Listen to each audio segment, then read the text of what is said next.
నమస్తే, welcome to yo-yo TV. రాజకీయాల్లో గులాబీ దళపతి రూటే సపరేట్ అని మరోసారి రుజువైంది. అసెంబ్లీ ఎన్నికల్లో ఓడినా అంతా తన మంచికి అనుకున్నారో ఏమో గానీ గతాన్ని వదిలి ప్రస్తుత జరగనున్న పార్లమెంట్ ఎన్నికలపై ఫోకస్ పెట్టారు. 2-3 రోజుల్లో ఎన్నికల నోటిఫికేషన్ విడుదల కానున్న నేపథ్యంలో కేసీఆర్ తీసుకున్న నిర్ణయం రాజకీయాల్లో చర్చనీయాంశంగా మారింది. ఇప్పటికే బీజేపీ, కాంగ్రెస్ పార్టీలు తొలి జాబితాను విడుదల చేశారు. కానీ బీఆర్ఎస్ మాత్రం మొన్నటి వరకు ఆ ఊసే ఎత్తలేదు. దీంతో అంతా కారు పార్టీ నుంచి పోటీ చేస్తే ఓటమి తప్పదని, ఎవరు పోటీకి ముందుకు రావడం లేదని, ఆ పార్టీకి అభ్యర్థులు దొరకడం లేదని ఇతర పార్టీల నేతలు విమర్శలు గుప్పించారు.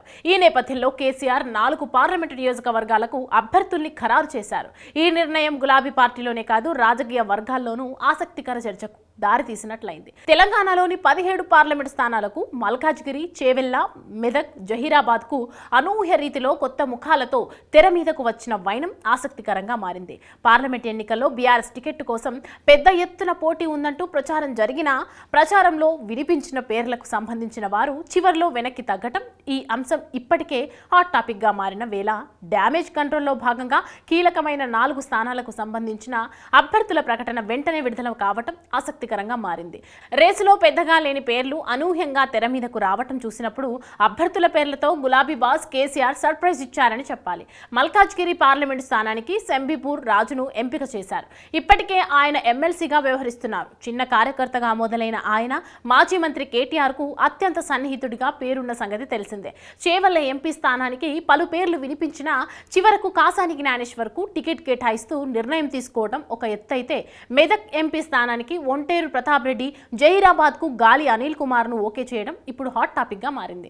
ఎందుకంటే చేవెళ్ల, జహీరాబాద్ కు సంబంధించిన ఈ ఇద్దరు అభ్యర్థుల ఊసే లేదు.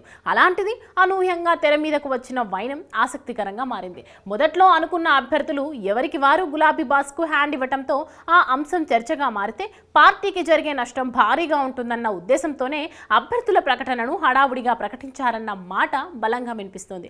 నిజానికి మల్కాజ్గిరి ఎంపీ స్థానానికి శంబీపూర్ రాజుతో పోలిస్తే మాజీ మంత్రి మల్లారెడ్డి కుమారుడు భద్రారెడ్డికే సానుకూలత ఎక్కువ.